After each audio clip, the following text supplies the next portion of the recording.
everyone. Thanks for joining. This is Liv, Freddie Dunning-Kruger, that's Zach, and Airfoil CS. These are the devs that are going to be talking to today. And I have a list of questions prepared from a few different people that dropped them in the Discord over the last couple of weeks. So we'll get to those first. And then once we're done with those, we'll open the floor for some questions and answers. And then Liv, if you guys want to do any kind of presenting or whatnot at that point, it will be yours.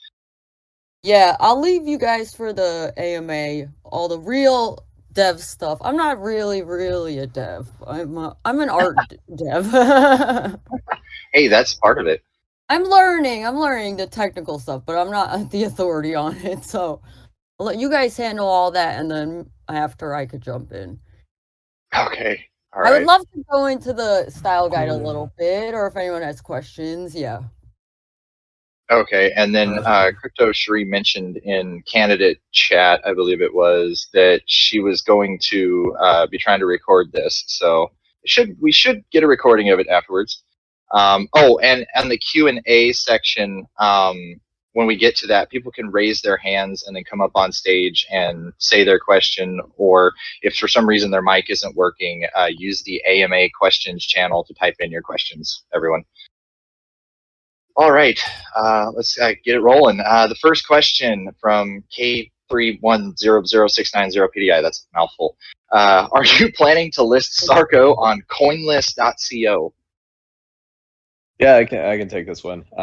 Can you all confirm that you can hear me? Yes, yeah, we can hear you. Cool. So yeah, I think CoinList is just kind of incompatible with Sarcophagus, just because there's no legal structure, right? And CoinList does equity crowdfunding style. So yeah, we won't be listing on CoinList, but we did participate in their accelerator program, or they're just like kind of introduction to their people program. So I like the people there, but no, we're not going to list on CoinList. Okay, and then the next question was, what are the plans for the project until the end of 2021? I think he was asking, like, the end of this year, what are the main goals? For sure. So, obviously closing the funding round, right? Closing the VC round, and then tooling up for version 2 of Sarcophagus, faster, cheaper, with a different, some other structural stuff that needs to change on the archaeologist side. So, yeah, I'd say number one is just getting the funding round closed, getting the DAO completely funded so we can run on stable coins rather than Sarco for dev efforts, and then really ramp up bounty and bounty efforts on random things, and then dev on V2. Okay, cool. And then third question from him was, will early adopters get rewards or incentives? Yeah, so this is always difficult because airdrops are interesting, but that's not really the game we want to play here, right? Like, this is much more of a long-term thing than just kind of dropping money in people's wallets. So I think we're going to end up doing incentives. Obviously, all crypto operates on nothing more than just incentive systems.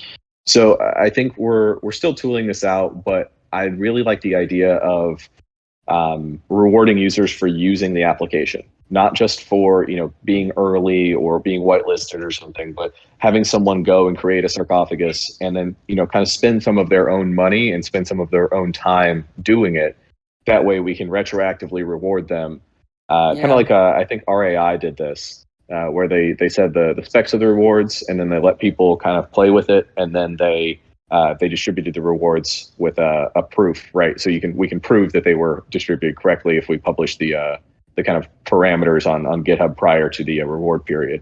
So yeah, there definitely will be rewards for people that are playing with the software and helping us build it. Get some real genuine reviews that way too. Yeah, I mean, it's going to help us find the problem. Thing ever, yeah. All right, the next set of questions comes from DJ Coro. Can we operate on a cheaper chain like FTM or Matic at the same time as Ethereum, thereby growing the use cases of Sarcophagus in large volumes such that users are able to use a cheaper network for the everyday things like medical reports or something, and then able to use Ethereum for more important data that needs higher security standards?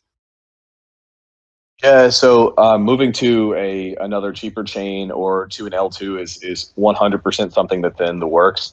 But you can only go there after Ethereum, right? So if we assume, which is a very safe and accurate assumption, that we have limited time and resources, we have to dedicate those resources to the most effective place, right? So we think, what better place to dedicate resources than Ethereum main L1, because that's where the wallets are, right? I mean, like we're close to this as people in this chat, but like the world is still just now waking up to crypto in general, let alone having an Ethereum based wallet. So it's definitely something that's going to happen.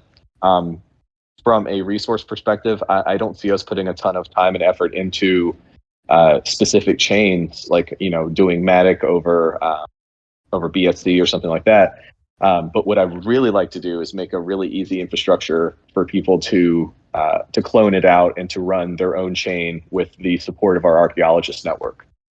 So if we can make it easy for other people to plug in their different chains, and we can support them from an archaeologist perspective, because that's where the real value is here, is in the archaeologist node network. Then why not? Let's do every chain we can so that we can expose the application to more people. But yeah, like I said, right now, I think we have to focus resources on where the users are, and because we want people to use this, right? We don't want them to stake it or vote in the DAO or any of that shit. Like, we want people to use the application, and that's what makes it successful. So yeah, Ethereum first, and then everything else kind of after that, everything else that can support it, whether that be, Polkadot, Kusama, Tezos, other L1s, or Ethereum L2s. Sounds interesting, but it seems like there would be hard competition on that. I feel like no matter what Zach said, the big thing is you want to be able to speak to the crowd. But then from there, as you build out, and of course the market's deciding, where people are going to move. You can see where assets are moving or where funds are moving, where they're seeing more traffic. And so with that, I mean, it just makes sense how exactly, if it moves towards that layer 2, or if it, like what Zach mentioned, if it moves to like other layer 1s, right? Competing layer 1s. But the idea is to be blockchain agnostic, right? We've got the ability to build wherever, as long as there's use cases for people. That's where we will build, right? And of course, if you see fees becoming outrageous, then of course you can see why people would want to move to somewhere that's either more scalable or cheaper for your assets. But of course, we still want to make sure that we've got the ability for it being blockchain agnostic. You've got that ability that moving from one chain to another, it's more seamless, or much more seamless for people. So you have this. You also build in this blockchain, this like resistance, the censorship resistance that also comes into play. So having the ability to go to different chains also adds to that robustness and the security, right? And making sure that the chain stays alive, right? Awesome. Thanks, guys. And then let's see here. The next set of questions from Crystal. Question 1, what plans are you currently focusing on? What are your goals for the next year? We kind of covered this one with the first one. I apologize. We kind of covered that one as a repeat.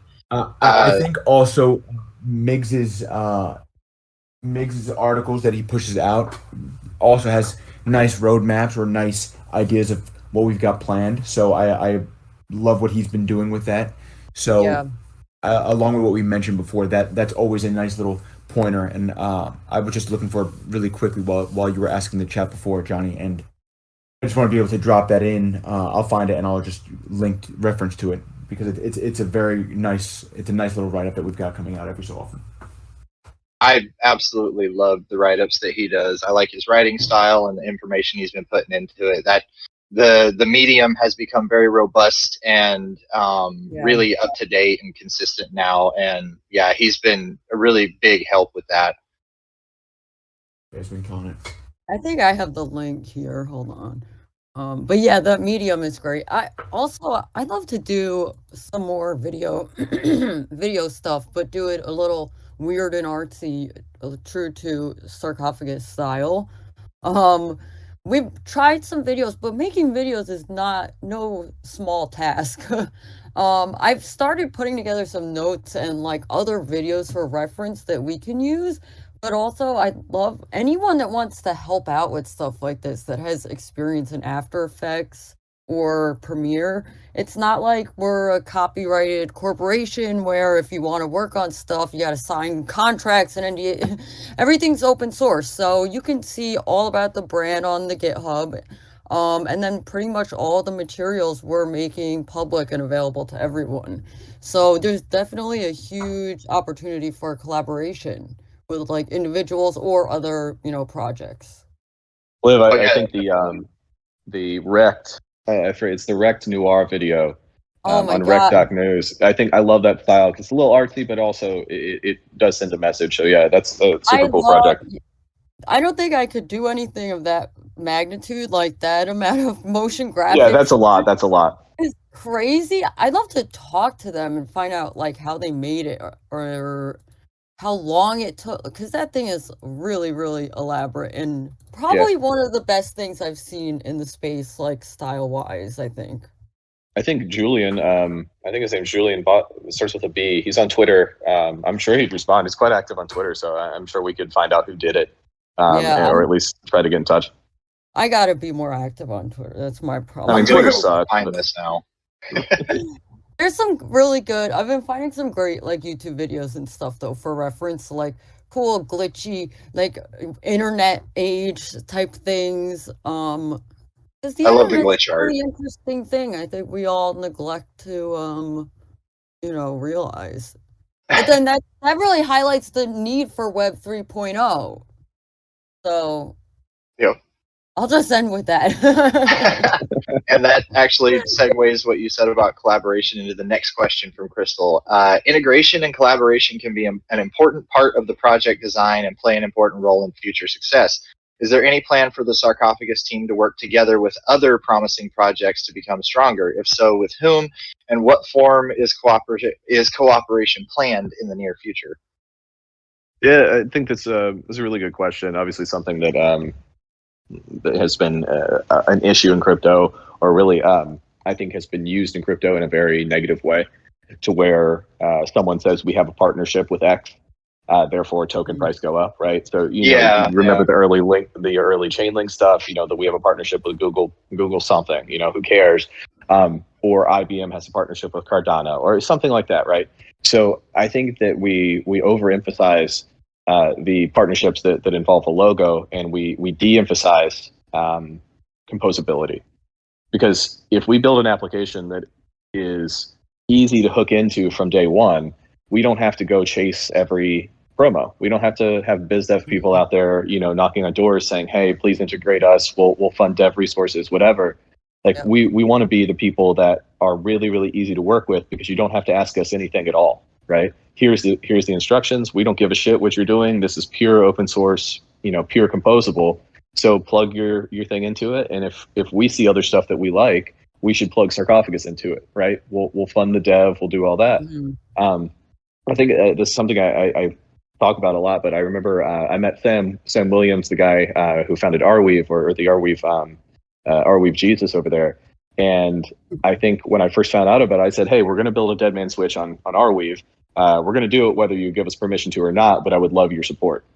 And that's the kind of attitude that I think should persist in crypto, is we're building this, whether you like it or not. But I would love to have some support as well. So hopefully that answers that question of like how we plan to do partnerships, is really just to be radically open and plan for other people to integrate us without, even needing to talk to us if they don't want to. Okay, awesome. I think it would be really cool to reach out. There was a journalism website that was linked here, and I was on it like a month ago or two. I forgot the name of it, but it was like a resource for all journalists to report incidences where they were, like hurt or arrested or their stuff was damaged. I'd love to reach out to groups like that, and maybe they won't know how to use it, but we could probably figure something out. It might be a little out of the way, but that's kind absolutely. Yeah, go ahead. So they don't have to learn everything all at once, right? If we can say, hey, there's a product that does exist that helps with this, or there is a protocol or network or whatever you want to call this, that can help solve this problem that you have, And maybe they don't use it right away. Maybe they heard about it just now, and then as it becomes more and more mainstream or becomes more and more plugged into the system, then people will use it. So yeah, like it's very much the lines not dots thing. So even if someone doesn't go nuts right away, like they'll hear from us. So yeah, I love the idea of reaching out to those folks. They could have no idea what to do with it at first, and then a few months later, they're like, holy crap, that thing is like, that's exactly what we need. We've never had access to anything like this before, you know? Our will and trust, it's one thing, that's a timeless, age-old thing, but then to be able to, like, protect your information and set it up in such a way that you have to attest to it, to keep it under wraps, like, that's a very different and new idea. Yep, agree. I've tried reaching out to a couple journalists myself with the idea of using it for journalism distribution, because I really like that idea. One of like the best memes that I've seen done for the project was a picture of a soldier and had the Sarcophagus emblem on him, saying that he was Sarcophagus and that there was a child in front of him that was labeled as a journalist, and he was protecting the child from explosions and knives and stuff. And I was like, that's perfect, because that's exactly what it means. It's supposed to protect people. So I like that concept. All right, the next question from Crystal was, for a crypto project, the user community is important. How does Sarcophagus assess the importance of the user community? And does the team have any specific plans to attract and grow the community in the near future? Yeah, I mean, I think this is, I mean, Johnny, that's all you. I would say my response to that would just be that the community is the project. There is no difference between the two, right? Yeah. So there is no, like, well, we're saying that we're the devs here. We're just the people that were here in the beginning, right? So it's not like we have some corporate structure, like anyone's in charge or, you know, any of that shit. There's a little, like, there's a little bit of stuff that we have to do. Like people need to get paid for their time and we need to raise some money and whatnot. But at the end of the day, it's not the people, I guess, on the stage that are doing the work. It's everyone in the community. So yeah, I don't really differentiate between community members and team members. And this is something, like I said, I could speak to pretty well. My personal efforts since I joined the community and started the ambassador program has been to try and not just retain, but attract people that have a strong mind and a strong will, because we're a new project and it's evolved very quickly. The community part of it has, the ambassador program has evolved really quickly.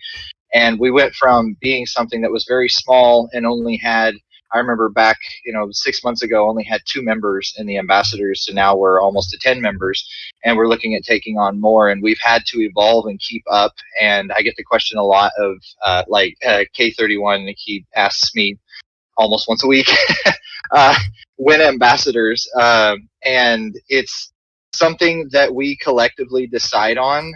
We talk amongst each other a lot about, hey, what about this person? What about that person? Hey, this guy has done this for the community lately. That really means a lot.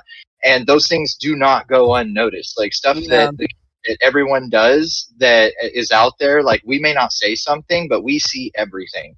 And pay attention. We pay attention to Twitter. I pay attention to Reddit. We watch Medium. Like there's so many different things that we watch people's activity on. And in some cases, even somebody doesn't realize how valuable they are. And I'll reach out to them and tell them, hey, why don't you, apply to be a candidate? You've done a lot of work here. And I feel like you should, be kind of, known for that. And just everybody, like, I just want to thank everyone that has actually supported the community and building and getting to where we're at. And just want to let you all know that we're learning, like, the same as y'all. Like, we're learning how to make this stronger and how to support it and how to be productive in and just support the protocol and the community all together. And like I said, it's been an evolving process. So thanks to everyone that has given a piece of themselves to this.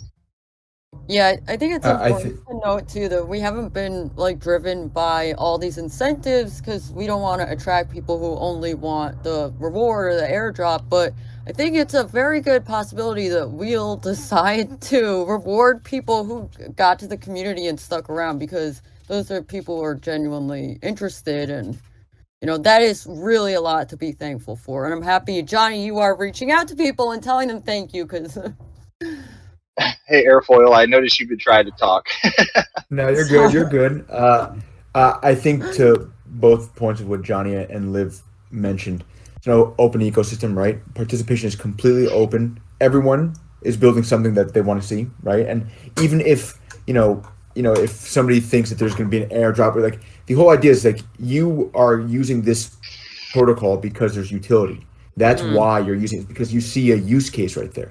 That in itself is something that doesn't exist anywhere in the space, right? Yeah. So for that, it's like that in itself is something that you do not have, or people do not. That's why we're building That's why we're building this ecosystem. That's why we're building this protocol. So along with that, ambassador program is great in trying to break down the technical implications of what is being built here, right? And I go back to my point that participation is completely open, right? We've got anybody, if they see ways that they can add the ambassador program being one, that's more or less like social participation. But then we've also got obviously technical participation. That is completely open because you can also decide or help participate in deciding where this goes, right? The whole point, and that's why we decide. That's why we are using a completely open license. Anybody has that ability to go and add to it and participate. So I think that's the biggest value add, is the fact that something that doesn't exist. You've got this completely open system that anybody can participate in. So with that, you want to go and make sure that there's an actual what we're building. It actually gets built, right? And so we want to make sure that it's actually functional. So with that, I think, but of course, this ecosystem that's being built around it is super helpful because not everyone is technically adept, right? But the thing is, they can still understand what a dead man switch does or purports to do. And I think that in itself, just understanding that, if something happens to me, then if this and that. So I think that's. It's worth noting. Oldest time itself, like will and trusts were developed with the Egyptians, I think, right? So it's worth noting too that like no one has unilateral control of this, right? So like I can't just do an airdrop. No one can just do an airdrop. Everything that we do has to go through a DAO vote. So it's not like anything that comes up or anything we want to do has to be in the open. It's actually technically impossible for it to happen behind closed doors. So I think that's also like worth noting. There is like any perspective action is going to be happening on chain because this is an on chain project. Period. Right. So it just can't happen any other way. And we've set up the community to completely mirror that because we want everything to ring true across the spectrum. So like even the ambassadors and community things that we do and the fund, the Genosis Vault, all of it is I guess you'd call it democratic, as in it requires everyone's participation for anything to work properly. And we set it up that way from the beginning because we want it to be as decentralized as possible in every aspect. Yeah, I would say reading through the investor agreement, it's like we are fiercely like individuals, and with the decentralization, it's like we're making it hard for people to invest. Like you gotta be a part of the DAO. You have to participate. You can't do this, can't do that, can't do that. Can't do that. None of the traditional how you might invest in a company because you want to make money and you want to have shares in it. Like, nope, sorry, this is just a big community thing. And all right, best I get to the next question, and I could probably give a good answer to this as well. Tell us about a few strengths of Sarcophagus in comparison with other similar projects. And going back to what we were just talking about, I think the community is one of its biggest strengths because that's what everybody has focused on, is building the community behind the project. Are there any similar projects right now, fully decentralized? There's a couple out there. There's a couple of people that have worked on some cool stuff before. One was killcord.io. The guy who runs that named Nathan. We talked to him years ago about this. It's a cool project. It's just architected differently. Is it a dead man switch too? Kind of. If you know what a kill cord is on like a jet ski or something, like where if you fall off, Yep. So that's the concept there. So there's been different iterations of this. There's a lot of centralized solutions, right? Like Google has one, like Facebook has one. Mm-hmm. But those are run by Google and Facebook, right? So there's no in my research, I was never able to find a purely decentralized deadman switch that was general purpose, nor was decentralized, right? So non-interactive, decentralized is just really hard to find, and it just I don't think it was really even possible prior to Arweave coming into existence. Someone could probably build this with Filecoin, but it'd be dirtier. It wouldn't be as elegant. Safehaven.io has been mentioned quite a few times across social mediums as being, as one guy actually who I guess was part of their social network told me that they even have their own Deadman switch now. I need to look further into how it works and what it's designed particularly, but just looking at the surface of Safehaven.io, they're completely different from how they run things to their appearance.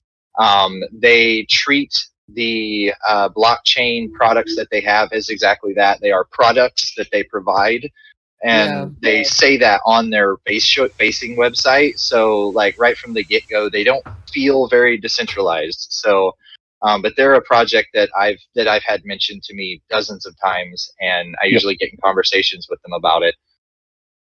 They're closed source, right? I believe so. Yeah, I don't think they're open source. They don't claim they are. So so then you stop it. Kind of just a different game. Yeah. Yep, exactly. And that's been my argument with most people, is just that we're not even really playing in the same field. Like maybe doing similar things, but you're offering a product, we're offering a decentralized service, like that people operate on their own.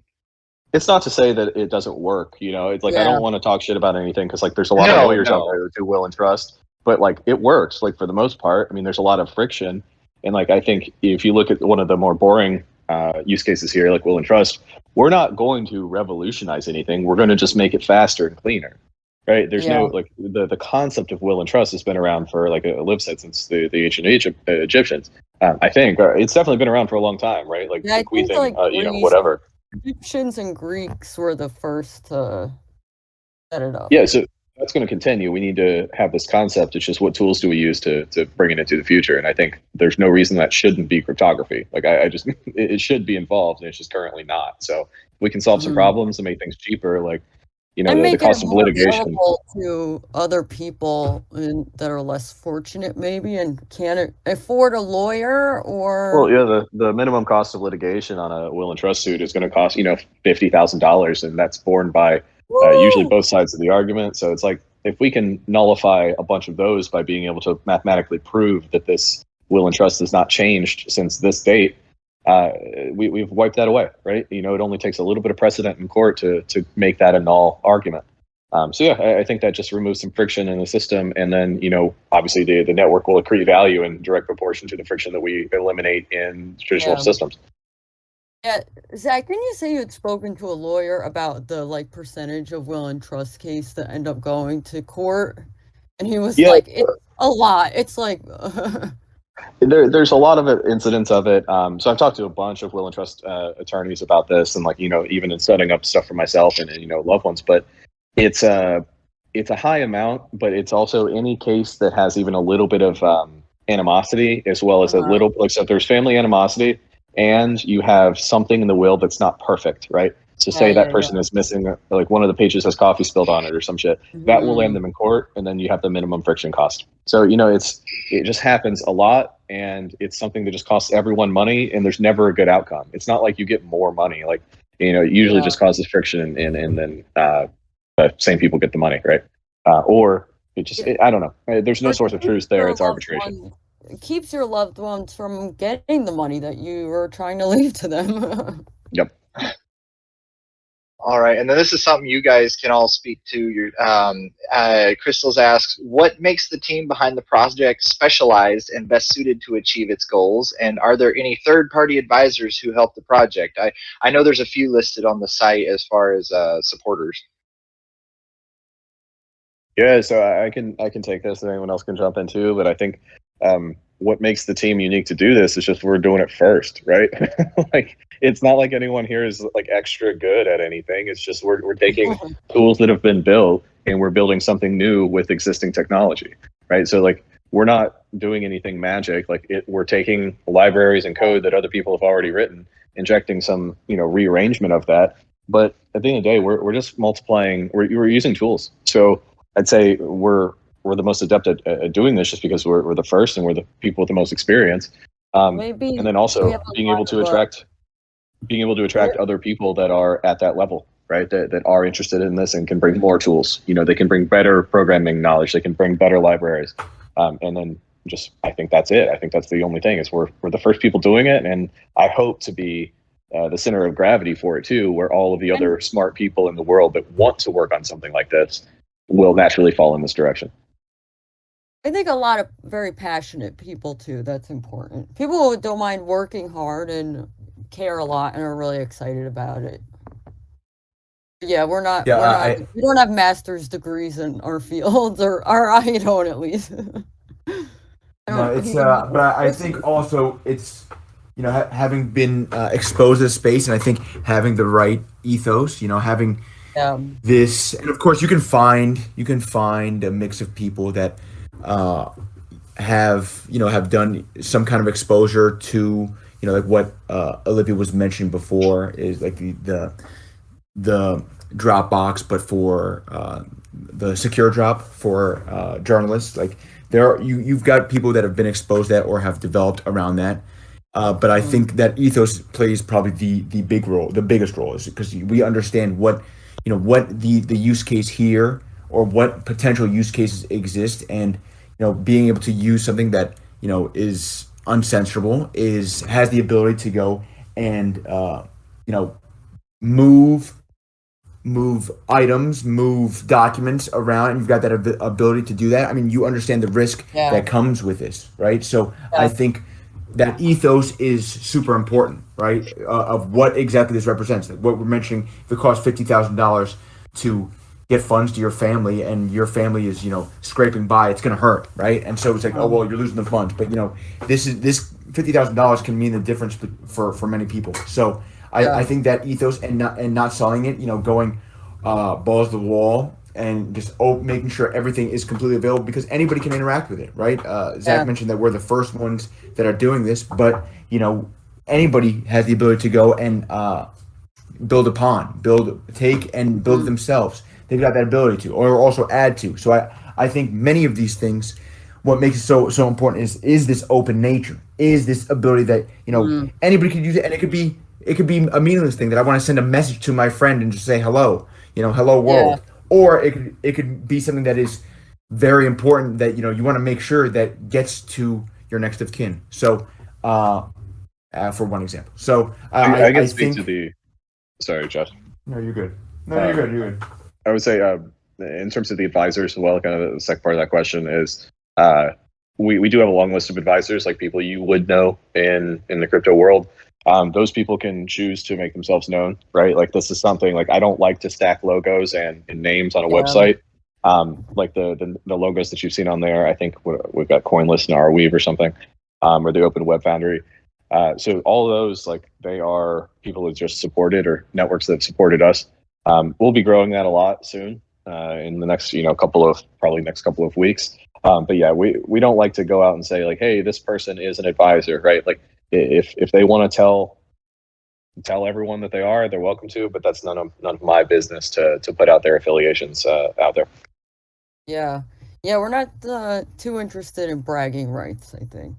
And one thing I tried to highlight, and I'd like to talk about more, because this is like a big marketing, branding thing, but then also, like, we're just speaking about the ethos of the project, is there's the Simon Sinek video of the speaking from the why. Like, the why is the core of any project, and really, he makes a great comparison with Apple and Macintosh, and talking to people about why you're doing it, why it's important to you, and at the end of the day, it's for people. It's for the use cases, and those are more powerful, I think, than saying that you work with this person and this person, and it's on these chains. Like all that's really kind of background noise. I think not exactly. It's not meaningless, but. No, you're right. You're right. Like it should be background noise to people that want to use the technology, right? Like background noise is HTTPS, right? Like we don't think about HTTPS or TLS every time we hit enter, but it's there. It runs the world. So I agree with that. Johnny, and you can sort of. Go ahead, Well, Airfall. I was just gonna add one more thing. I was gonna say that right now just everything is on the chains we're using. It's pseudonymous, right? You don't know the person behind the string of characters, and that is nice. Let the code speak for itself, right? I think that's super important, right? And people will come along if they find use case, or they don't, and they keep it pushing. All right, I have 4 more questions from 2 more people. The next 3 questions are from Lewis08. What type of users was the project designed for? I think we might have touched on this a little bit. Yeah, I think we covered that. The use cases are just infinite here. I mean, like I said, we're building a composable protocol that anyone can use for anything. So, examples I use of like backcountry hiking with your GPS receiver, being able to check in via GPS receiver, being able to check in via the accelerometer on your Apple Watch. These are all things that are possible, and you can think of just infinite situations wherein this could happen. I mean, there's a reason a deadman switch is on every piece of heavy equipment or like really heavy machinery, right? Or on trains. Like they are in use all the time. They're just physical. So, we're building a digital one in, but that doesn't mean that there can't be physical inputs. So yeah, I would just really, where I see like my duty here is to make this as easy to integrate into other things as possible, rather than to try to guess which use case will be the one that leads. Yeah, I think there's really an endless amount of uses. Like, yeah. And then the next question is a little simpler. Will there be a mobile version of the D app, like a mobile app or something? Yeah, at some point, right? Like just your mobile internet or your mobile users for crypto wallets is just tiny. So again, if for some reason the number of crypto wallets being installed and used on mobile climbs, then 100%. But also anyone's welcome to come in and submit a request or to create their own bounty or suggest a bounty being created to port what we have now to a mobile version. There's no reason that that can't be something that can become a bounty or can become someone's job, right? Like if someone's good at that and they want to come in and say, hey, like, well, we will definitely vote on that. Like who would vote no on wanting a good mobile version of the app? It's just that is not like we only have so much bandwidth, like pun intended, that we have to deploy on the targets that we set, right? Like the version 2 of this, and then making it more robust before starting to work down the edge cases of users. Okay, cool. And last question from him. This one pointed at Liv, I think, and we've talked about this lately on the ambassadors. Will you be launching your own NFTs? I assume they mean aside from the T-shirts and whatnot. Well, I think the shirts we're gonna do, there's only 20 and there's a very limited range of sizes. They're all like handmade. So those I think we're gonna end on Halloween, and then we might do some more merch after that isn't thrifted, maybe is new, and then also we're still figuring out the NFTs. One big thing is that we don't want to rush things and just push stuff out that's not great. I think at the end of the day, quality is really the priority. And, I think NFTs are really, really, really popular right now. I'd like to see where they are in a few months and what other people do with them, because I think there's probably more interesting stuff than just digital art, Oh yeah, the NFTs get super expansive once you get into it.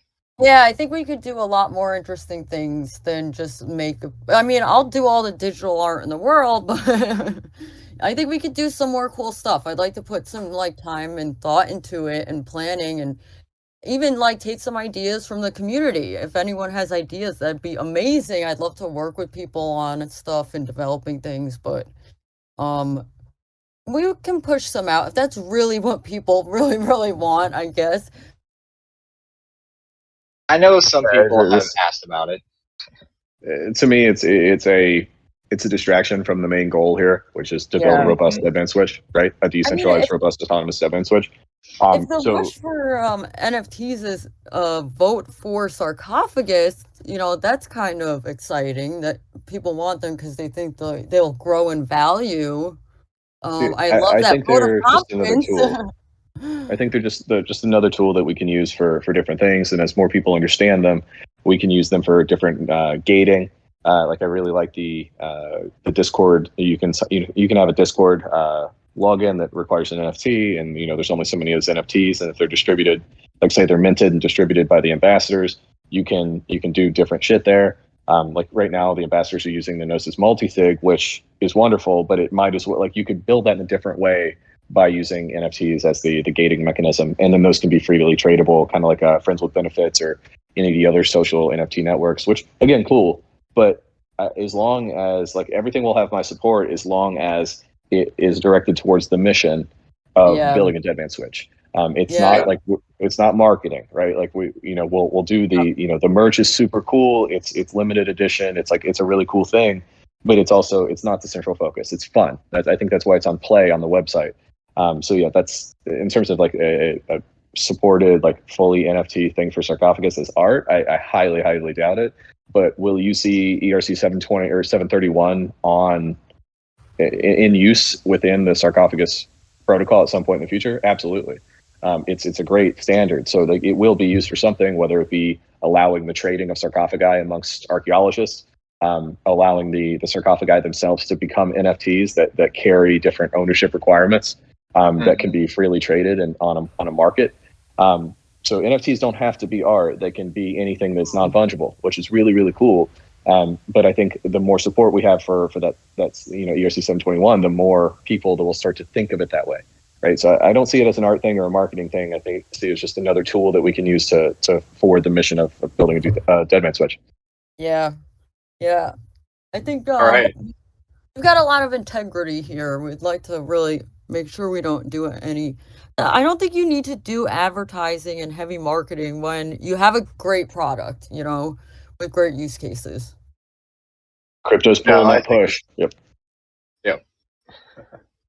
And then the last question is from one of the ambassadors, actually, and this is just more general. What are you all most excited about for the Sarcophagus network? Ooh. I can say just the first big use, right? Like the first public use that we have a journalist or an activist that uses this for something real, right? That's interesting to me. The games that we're playing with them and like some of that stuff is cool, but the first person that uses this to protect themselves will be a big day for me. Personally. So that's where I see success here. I'm excited to do maybe some more educational stuff like we've been talking about. Oh yeah. Yep. Maybe some videos, maybe some fun, artsy, weird videos and educational. I like quizzes, but I don't know. I think we could do a lot of interesting things. And then we should reach out to people too, because I would also, getting a real use case would be monumental. Yeah, it's something that we'd have to explore a little more, but the whole learn and earn idea I mentioned the other day, I mean, it's possible, just need to explore it and see how it would work. But that's really interesting. Are you talking like it'd be like an online course that once you complete it to a certain standard, you get rewarded? That's really fucking cool. Yeah, I had that idea because we have a disconnect right now among the community where a lot of people love the general concept but don't quite understand how it actually works under the surface. And I thought this might be a way to kind of gamify the learning process of doing, like, if you've ever been on Coinbase, they have their learn and earn. So I was thinking we could do something way more Sarcophagus-esque and but using the same general concept. And the tools are there, right? There's a lot of, I really like this idea because, like I said, it's using existing software. We don't have to like tool up a whole bunch of stuff. We can literally do this tomorrow. So I love that. I think we've got enough of the comparisons too. I really think like the layers of encryption and the archaeologists and the embalmers is such a perfect situation to mirror what's actually going on in the protocol, that like teaching it shouldn't be too difficult. I mean, it's like a really sophisticated system and kind of complicated, but I think we can make it a lot of fun and easy to learn. We can break it down. Put a lot of, we're gonna have to put the work into it, but of course, yeah. And and if any of you know of software that would work for this, I'm gonna start doing some research and finding good software that'll work for this. Yeah, I forget what the name of this software or the name of this like type of software, but yeah, anything like this. I know it's the hardest part is setting it up and like making it hard enough But then when it comes to execution, like if people are just logging into the e-learning with their Ethereum address and their pathing, like we can prove it's simple resistant. Like we can just use a standard simple resistance thing, like a Google Capture or some shit. Like that's great, cool. Like that really does help everyone, right? So people can get some rewards for learning about it, and that's really cool. Love that idea. Yeah. Awesome. And then that does it for the questions. So if anyone, for the questions that we had already listed, so I'd like to open it up for Q&A. Any comments you guys have? People in the audience can raise their hand and then come up on stage if they have a question.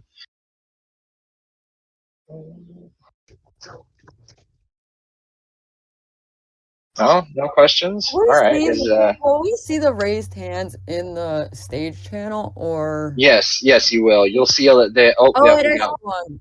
Yep. Let me see here. I'll invite him up on the stage. Okay, is it going to let me? I see. Is it going to let me? I can There we message. There you go. There you go, Raghav. You can speak. Thanks, Johnny. I really like this project. I was like, started reading about this project, and then I joined the Telegram, and then I started following. Really, I have a lot of questions, and then that's how people referred me to the ambassador program. Initially when I started with the first version of the white paper, I saw a lot of design gaps which I had asked in terms of questions, and I really got an answer. And I see that so many issues were addressed in September update. I'm really happy about that. So one question I have right now is like, as a will and trust, from a will and trust perspective. So if I want to store this will and trust, and then I'll share the public key to the benefit person. Right now, question I have is like, can it be a multi-sig wallet or something, so that one person cannot unlock it? At least it is like 2 or 3 person needs to unlock it, so that it does not fall into one person and then other don't get the benefit out of it. Something like that. You're asking if the recipient can be a multi-sig wallet? Yes, yeah. Yeah, absolutely. So the recipient can be a multi-sig. It can be any Ethereum address, right? But I think another way to think about the problem you're trying to solve is to use multiple sarcophagi. So if say you want, so this is kind of an upside down version of this. So like, if you want multiple people to have access, or you want multiple people to have to sign in order to retrieve the value that's in the recipient sarcophagus or in the recipient key.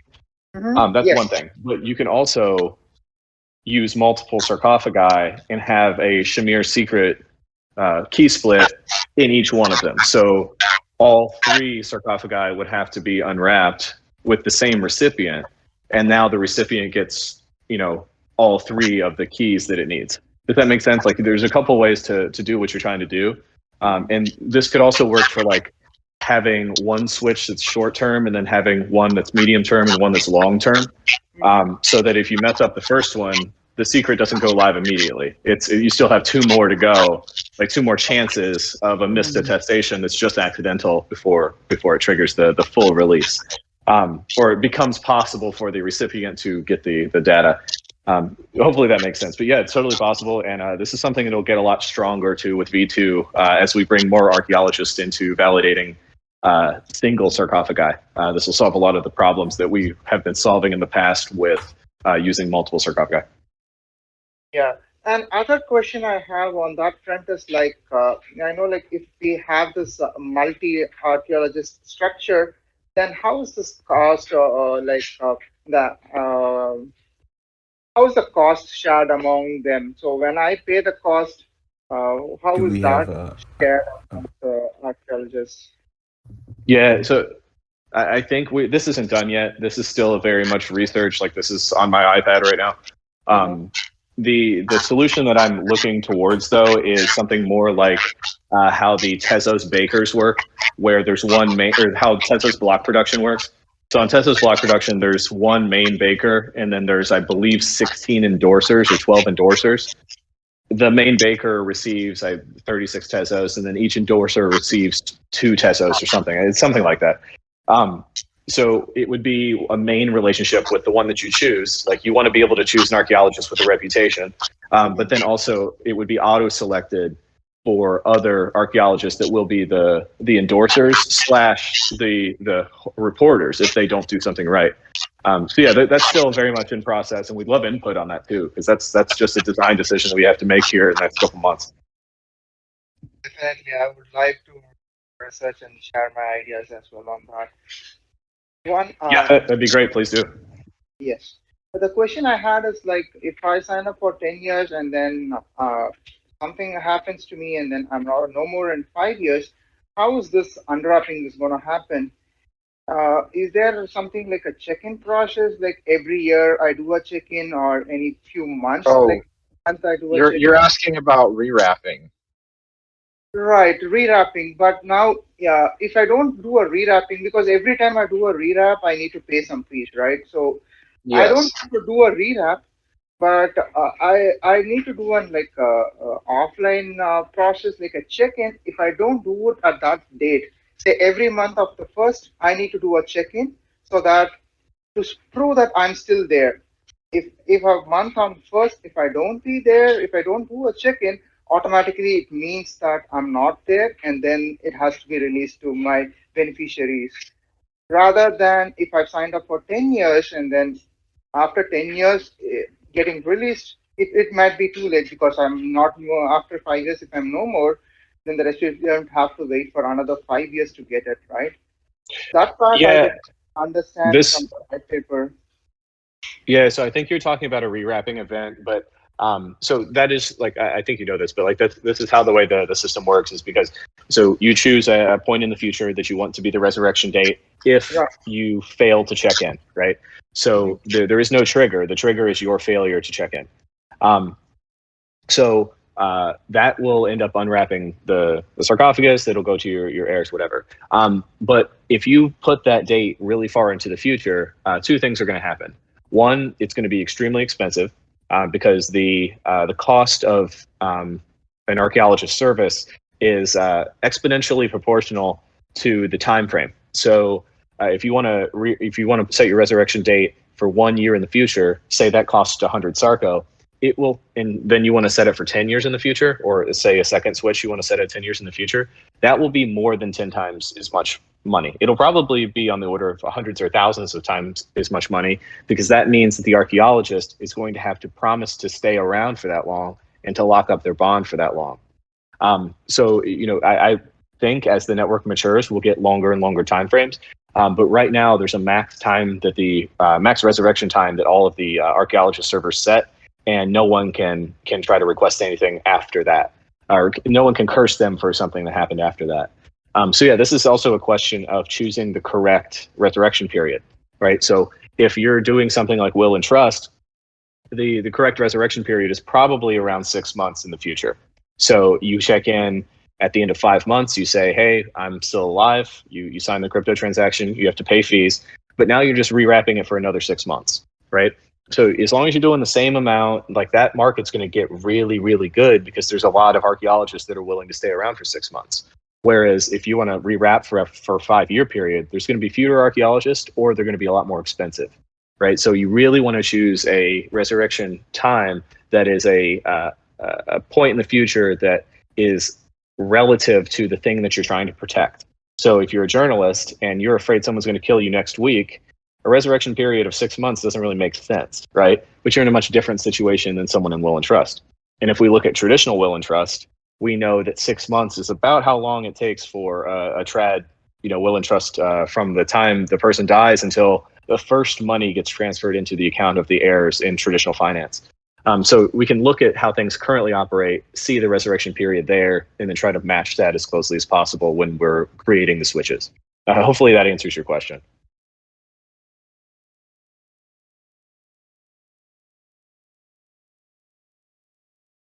All right. Do we have any more questions? Oh, all right. People may come up with a question after this, but I'd like to open the floor if you guys have anything you want to talk about to kind of close here.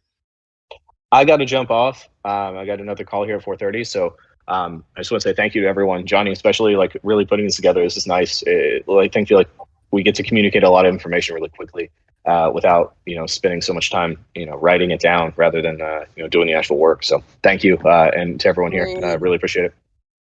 Thanks for coming, man. I like this. I would do more of them. I know we're all very busy, but it's nice talking, not typing. I'm sure we'll have another one. Cool. All right. Well, thank you, everyone. We'll jump off here. And as always, if there's anything, just tag me and we'll hopefully talk to everybody very soon. Awesome. See you later, Zach. All right. Do any of you have anything you want to say in closing? Liv, I'm not sure. I know you mentioned Design God. Did you want to jump into that really quickly? You don't need to if you don't want to. I've already mentioned that. So this is quite lengthy, and I know it's a lot to digest. It's on the GitHub right now. But even as I was making it, I kind of made like one version that was a few pages and then added a few pages, and then it ended up being like 50 pages.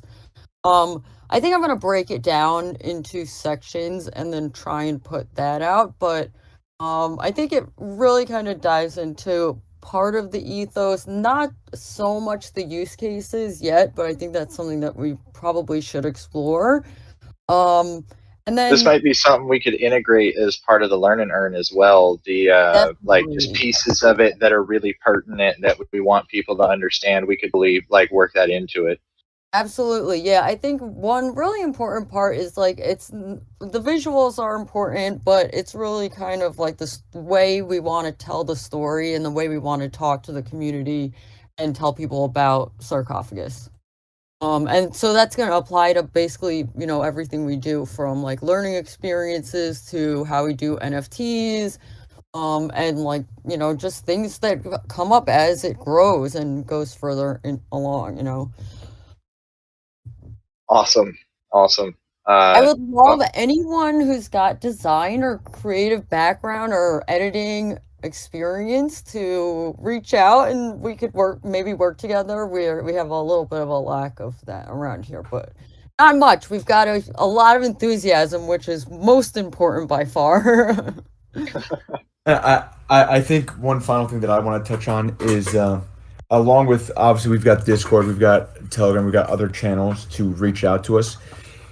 Please, obviously, ask any questions. This AMA is great, just going through questions from the community. But also, like, the best way you learn is just trying it yourself. We've got like testnet tokens that I can go and send, or if you just put it in the chat looking for testnet tokens. The best way you will learn is by actually attempting it, right? You learn and sort of see where it makes sense or doesn't make sense, or you don't know how it functions, or you don't know the size of the document that you can upload, or whatever it is.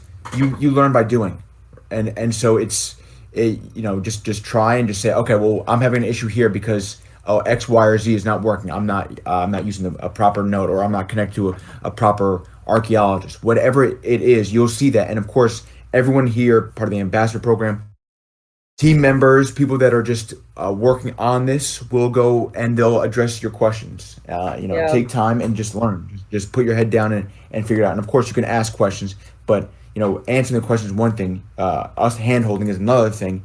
But the best thing for you to learn and to pick up your own autonomy is through doing. Absolutely. All right. Well, thanks everyone for coming. And it's been a pleasure, and really glad you guys were able to come today and we were able to address everyone's questions. I'm going to dip out here, and thanks everyone for showing up. Oh, well, no, it's not almost Halloween. We got a few weeks there, but we got a few weeks of spooky season left. Yes. All right. Adios, you guys. Thank you guys for putting this on. Thank you, Johnny. Thank you, Liv. And thank you everybody who came in to listen in. Thanks for coming. Okay, I'm hopping off too. Thanks, guys. All right. Good night, everyone.